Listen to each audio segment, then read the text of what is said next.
Democracy की आवश्यकता जी माजिद हैदरी, फिर मैं कलीमुल हाफिज साहब आपके पास आता हूं। आप हमारे साथ बड़े दिनों बाद ज्वाइन करें। माजिद हैदरी, कितनी फ्रीडम चाहिए? एक निर्धारित होना चाहिए। शशि थरूर ने कुछ देर पहले एक इंटरव्यू दिया है न्यूज 18 को, जिन्होंने बोला है कि ऋषि सुनक पर के पीएम बनने पर ताली बजाने वाली बीजेपी क्या किसी मुस्लिम या क्रिश्चियन को भारत के पीएम पद पे देख सकती है? देखिए अमीश भाई, आज क्योंकि माननीय संबित पात्रा जी काफी देर बाद मंच पे आए तो इन दो पंक्तियों से शुरू करूंगा कि डॉक्टर संबित पात्रा आए इस मंच पे, खुदा की कुदरत है, कभी हम उनको कभी ऋषि सुनक जी के प्रधानमंत्री बनने को देखते हैं। देखिए इतनी सी माइनॉरिटी 1.5% हमारे हिंदू भाई रहते हैं यूके में, और उन्हीं में से एक हमारा आज जो है वो वहां के प्रधानमंत्री बने। लेकिन ऋषि सुनक जी भारत के लिए प्रधानमंत्री नहीं बने, ना भारतीयों के लिए बने और फिरंगियों के लिए बने। लेकिन अब तुलना करना जरूरी बनता है, क्योंकि अभी जब संबित पात्रा जी ने इतने आंकड़े बताए, आपने आंकड़े बताए, तो मैं भी आपको बता दूं, हमारे माननीय प्रधानमंत्री जी की जम्बो कैबिनेट है जिसमें 70 के करीब हमारे मिनिस्टर हैं, लेकिन उनमें एक भी मुसलमान नहीं है। कर्नाटक की सरकार में 30 के करीब मिनिस्टर है, हमारी मुसलमानों की जीरो रिप्रेजेंटेशन है। मध्य प्रदेश में 30 के करीब मिनिस्टर है, हमारी जीरो रिप्रेजेंटेशन है। यूपी सरकार में योगी आदित्यनाथ जी ने हमें एक मिनिस्टर दिया है, जहां पे हमारी जनसंख्या 20% है।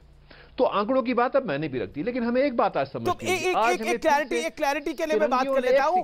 आप माजिद हैदरी, आप अल्पसंख्यकों की बात नहीं कर रहे हैं, आप अल्पसंख्यक में जो सबसे बड़ी मेजॉरिटी है मुसलमान, उसकी बात कर रहे हैं। बिल्कुल बिल्कुल बिल्कुल। और मैं ये कहना चाह रहा हूं, मैं आज ये कहना चाह रहा हूं कि संघियों से अच्छे फिरंगी हैं, कि उन्होंने आज फिर हमें सेकुलरिज्म का पाठ पढ़ा दिया कि भाई धर्म से कुछ नहीं होता, धर्म का भेदभाव मत करो।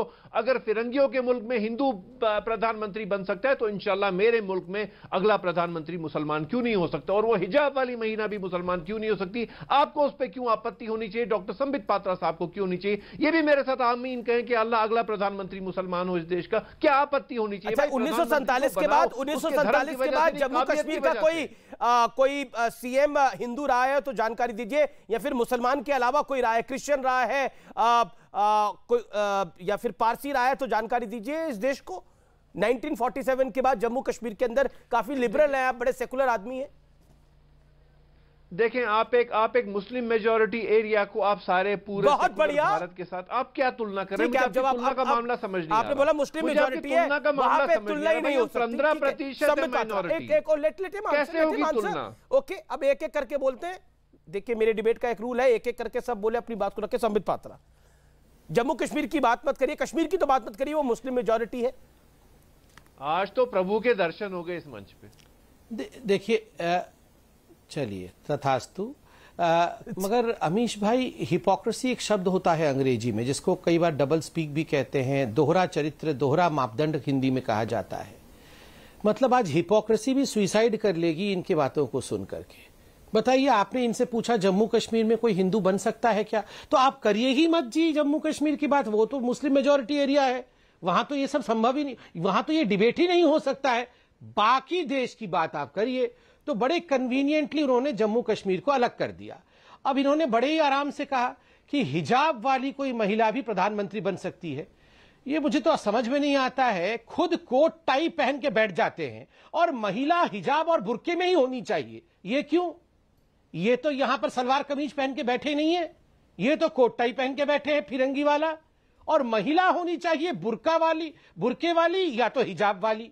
आप इनसे पहले पूछिए ये कब सलवार कमीज पहन के आएंगे। जब ये सलवार कमीज पहन के आएंगे तभी मैं इनसे माइनॉरिटीज को कितना रिप्रेजेंटेशन होना चाहिए, कितना रिप्रेजेंटेशन नहीं होना चाहिए डिस्कशन करूंगा। ये तो खुद फिरंगी बन के बैठा हुआ है। शशि, मैं व्यूअर्स आपको बता दूं, बड़ी ब्रेकिंग स्टोरी आ रही है। शशि थरूर ने बड़ी स्टेटमेंट दी है न्यूज 18 को।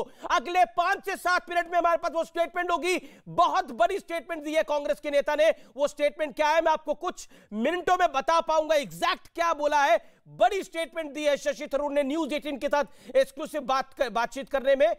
30 सेकंड माजिद हैदरी, देन कलीमुल हाफिज। अमीश भाई आज मुझे बड़े दुख से कहना पड़ रहा है कि मेरे भाई हैं, भारत के वासी हैं, संगी, मगर मुझे आज कहना पड़ रहा है कि संगियों से अच्छे फिरंगी हैं, क्योंकि आज उनने हमें वो पाठ पढ़ाया है जो हमें समझने की जरूरत है कि भाई प्रधानमंत्री चुनो, सरकार बनाओ, लेकिन धर्म के भेदभाव पे मत बनाओ, काबिलियत पे बनाओ। तो बताइए उसकी देखो उसमें कितनी इंटेलिजेंस है। फिरंगियों ने आपको कौन सा पाठ पढ़ा दिया है? टेल मी द पाठ बताइए क्या पढ़ाया है? What lessons you have learned? 1 2 3। व्यक्ति को 1.5% जो जिनकी जनसंख्या है मेरे हिंदू भाई यूके में, उनका प्राइम मिनिस्टर बन गया। और हम यहां 15% वाले हैं जिनका एक भी जीरो रिप्रेजेंटेशन जम्मू कैबिनेट में। माननीय प्रधानमंत्री अब्दुल कलाम कौन थे? कर्नाटक में जीरो रिप्रेजेंटेशन, मध्य प्रदेश में अब्दुल कलाम कौन थे?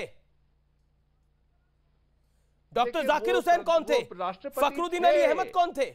देखिए वो राष्ट्रपति थे। मुझे 2014 के बाद का बताइए। हामिद अंसारी साहब पे आपने कितनी डिबेट की, कितनी टोपी उछाली आपने? संबित पात्रा जी ने कितनी टोपी उछाली? अच्छा, टोपी उछाली? टोपी उछाली? बिल्कुल उछाली। आपने किसकी टोपी नहीं उछाली? हामिद अंसारी साहब के खिलाफ आपने कितनी डिबेटें की? आपकी जुर्रत कैसी हुई फिर आपने वाइस प्रेसिडेंट पूर्व के खिलाफ डिबेटें की? क्यों नहीं करेंगे हामिद अंसारी? और अगर हामिद अंसारी ने कोई कंट्रोवर्शियल बात बोली है तो उस पर चर्चा जरूर होगी। भारत लोकतंत्र है, हामिद अंसारी मुसलमान है, इसलिए चर्चा भी नहीं होनी चाहिए। कमाल है। संबित